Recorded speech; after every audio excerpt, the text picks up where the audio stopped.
안녕하세요. 달콤소금 법률사전 구독자 여러분, 한서희 변호사입니다. 오늘은 금융권 AI와 관련된 이야기를 해보려고 하고요. 최근에 챗GPT 이후에 정말 많은 분야에서 인공지능 활용에 대한 이야기가 많이 나오고 있어요. 특히 이제 생성형 AI라고 해서 새롭게 질문에 대해서 자기가 기존에 가지고 있던 정보를 취합해서 그것을 가지고 또 답변을 하는 이런 생성형 AI가 굉장히 많이 화두가 되고 있는데, 금융권에서는 아직까지 그 정도는 아닌 것 같아요. 왜냐하면 여러 가지 데이터 활용이나 이런 데 대한 제약이 많기 때문에 이미 활용되고 있는 AI를 더욱더 고도화시키기 위한 많은 노력들이 있는 것 같아요. 최근에 AI 보안과 관련된 기준도 나왔는데요. 그런 내용들을 중심으로 오늘 한번 살펴보려고 합니다. 그럼 AI를 활용할 때 어떤 기준을 가지고 우리가 활용해야 하는가라는 질문이 있을 수 있을 것 같아요. 금융과 관련해서는 2021년도에 처음 인공지능 가이드라인이 제정되고 시행이 됐습니다. 그 이후에 좀 타임라인 한번 살펴보면 금융권 인공지능 활용 활성화 및 신뢰 확보 방안이라고 해가지고 개발 및 활용 안내서가 한번 발표가 됐었습니다. 그리고 아주 최근이죠. 이 보안과 관련된 AI 보안 지침이 발표가 됐습니다. 이것과 관련해서도 또 금융보안원에서 또 좀 두꺼운 가이드라인을 하나 발표를 해주셨고요. 얼마나 두꺼워요?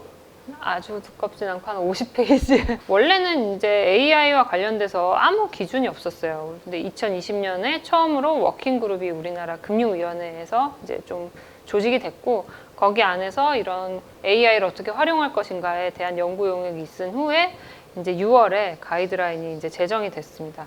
이 가이드라인 같은 경우는 전 금융권을 대상으로 하는 것이고, 특히 이제 대형 금융업권에선 지금 AI를 활용을 하고 있거든요. 그런 데서는 자문 업무에도 활용을 하기도 하고 펀드 운용에도 활용하는 경우가 있는데, 그 2021년도에 발표된 이런 큰 틀의 가이드라인 하에서 만들어서 활용하고 있는 것으로 이해를 하시면 될 것 같아요. 우선 이런 가이드라인을 만들게 된 그 기본적인 그 배경이 되는 것들이 있어요. 국제적으로 EU 같은 데서 AI와 관련된 이제 윤리 준칙을 발표를 한 바 있습니다. 그런 내용들을 기초로 해서 우리나라에서도 그러면 AI와 관련된 기본적인 규제가 있어야 되는 거 아니냐라는 논의가 나왔었고, 법이나 이런 걸로 하기보다는 가이드라인의 형태로 만들어 보자라고 해서 우리나라에서 금융권과 관련돼서 이제 우선 AI 가이드라인이 나왔던 거고요. 그때 이제 기본적인 컨셉은 이제 우선 거버넌스 구축과 관련된 내용이 하나가 들어가고, 그 다음에 AI를 기획하고 설계하는 단계, 그 다음에 실제 개발하는 단계, 평가 검증하는 단계, 그 다음엔 뭐겠어요? 운영이겠죠. 도입 운영, 모니터링 단계. 먼저 AI와 관련해서 거버넌스를 구축해야 된다라는 이제 내용이 나와요. 그럼 AI와 관련된 거버넌스 구축은 어떤 것이 있겠느냐?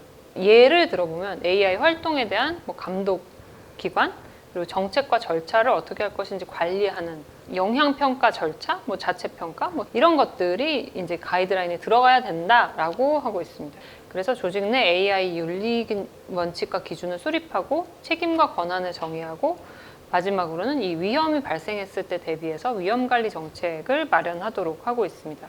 이 위험관리 정책을 마련하는 데 있어서 이제 좀 중요한 부분은 AI를 쓸 때 내부 통제를 어떻게 할 거냐, 그리고 이 AI를 어떻게 승인하는 절차를 만들 거냐, 그리고 승인 책임자는 누가 될 거냐 하면서 지정할 것을 권고하고 있어요. 예를 들면 원범 내 은행이 있어요. 거기서 AI를 활용하고 싶으면 그 원범 내 은행 내부에 있는 내부 조직에서 그 AI를 테스트하고 승인자까지 지정을 해라 라고 이제 이야기를 하고 있습니다.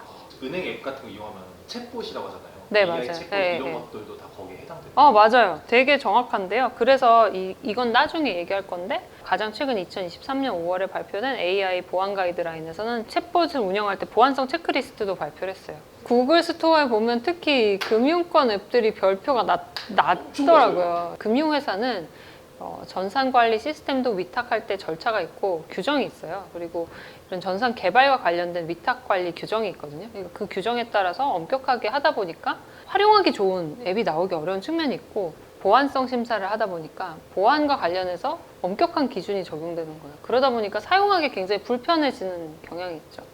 그래서 별표를 좋게 받기는 어렵다.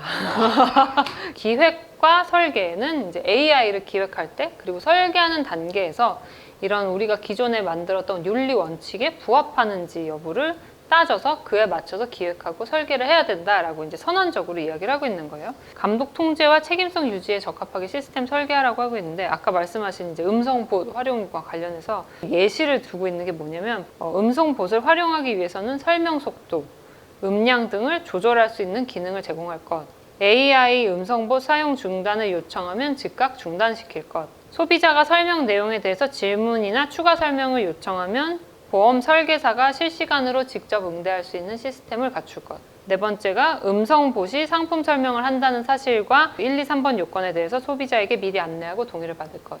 임의로 회사에서 막 이렇게 설계한 건 아니다. 요건이 이미 주어져 있다. 그럼 개발은 어떻게 해야 되느냐? 이건 아주 구체적인 건 없어요. 그냥 선언적인 내용만 있는데 AI 학습 데이터의 품질 검증 개선과 최신성 유지, 개인정보와 관련해서는 충분한 안전 조치를 취하고 꼭 개인정보를 써야 되는지 이 필요성을 평가하도록 하고 있어요. 그리고 세 번째는 설명 가능한 AI 기술을 도입하도록 노력해야 된다라고 하고 있어요. 되게 오래된 데이터일 수도 있고 최신 데이터일 수도 있잖아요.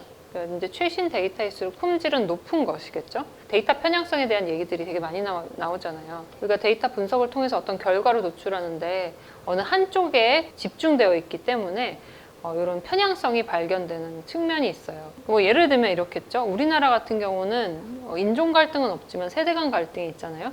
어떤 데이터를 60대로부터만 추출했을 때랑 20대로부터만 추출했을 때의 결과가 굉장히 다르겠죠. 그렇지만 이 앱을 활용하는 연령대는 사실 20대부터 60대 모두 다일 수 있단 말이에요. 그렇기 때문에 이런 데이터를 특정한 이제 집단으로부터 추출하는 게 아니라 이 편향성을 극복하기 위해서 다양한 데이터를 꼭 추출해야 한다라는 게 이 개발 단계에 들어가 있습니다. 데이터 편향성, 그러니까 이게 데이터를 통계만 활용하는 게 아니라 데이터를 우리가 가지고 상품을 개발하는 데도 활용을 하고 상품을 추천하는 데도 활용을 하잖아요. 토스에서의 뭐 장점은 송금 기능이다. 주식도 할 수 있죠. 앱을 열었는데 가장 먼저 이제 활용할 만한 서비스가 뭐 송금이다라고 하면 이제 송금 서비스를 추천을 하거나 뭐 이럴 수도 있잖아요. 근데 60대는 사실 그런 거보단 예금 적금이 훨씬 많으실 거란 말이에요. 그렇죠? 이런 것을 한번 이제 생각해 보면 이것이 발생하지 않는 것이 은행권 또는 금융권에서 활용하는 AI의 이제 원칙이 되어야 하는 거죠. 그리고 데이터가 오류가 없는 오염되지 않은 데이터인지 또 확인을 직접 해야 될 필요가 있어요. 어떤 사람이 악의적으로 허위 진술을 한 데이터일 수도 있기 때문에 이런 것들을 검증할 필요가 있다.